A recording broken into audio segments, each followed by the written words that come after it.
this. All right, guys, you ready to get your puzzle on? Affirmative. I've set aside the necessary processing power for this express purpose. Then let's warp shift.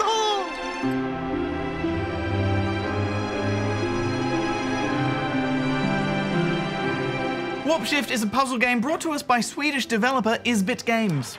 It follows the adventure of a young girl called Pi, who stumbles across an alien object in the forest.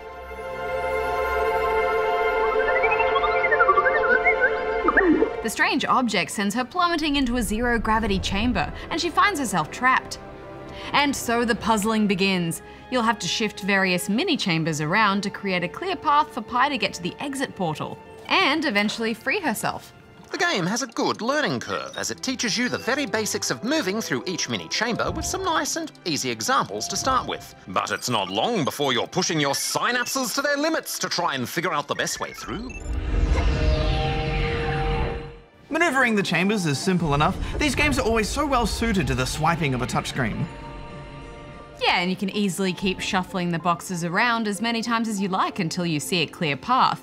But it's not that simple. Each puzzle solution awards you with a star rating, depending on how many moves you had to make in order to get Pi to the exit portal. Indeed. A 3-star solution is the goal, meaning you've solved the puzzle in as few moves as possible. The more you shuffle chambers around, the fewer stars you're rewarded. And that may not mean much to you if you're not interested in scores or getting the most challenge out of the game. However, in order to progress to the next part of the larger tower, you'll need a certain number of stars. So there's no fudging your way through this. No, and at first I was a little bit annoyed. I just don't like it when my progress is blocked by something like not achieving a high enough score. Especially since it means having to replay levels again. But then again, the game would be far too easy otherwise. Affirmative. Besides, replaying levels means you have the opportunity to build your own puzzle-solving strategies and improve, which feels satisfying.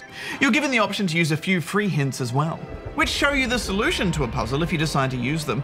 If you need more, however, you'll have to purchase them using real money.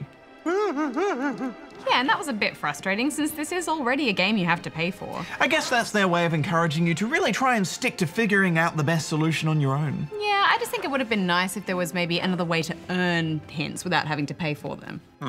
As you progress higher up the tower, puzzles get larger, and the puzzles get trickier as you need to line up certain blocks and doors in order to get through. Yeah, and sometimes you'll need to first get to a lever or collect an item before you can reach the next portal, which makes it harder to keep your moves to a minimum. I want to make mention of the art and animation in this game. It's just so beautiful. I love the colors and the design. Oh, and the way Pi somersaults and floats about looks so fluid and free. Well, we should wrap this up, you guys. What are you giving it, Hex?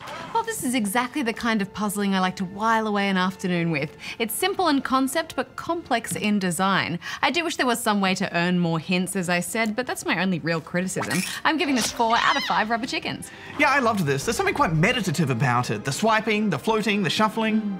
I found this hard to put down, and I love the challenge of it, so I'm giving it 4.5 out of 5 rubber chickens.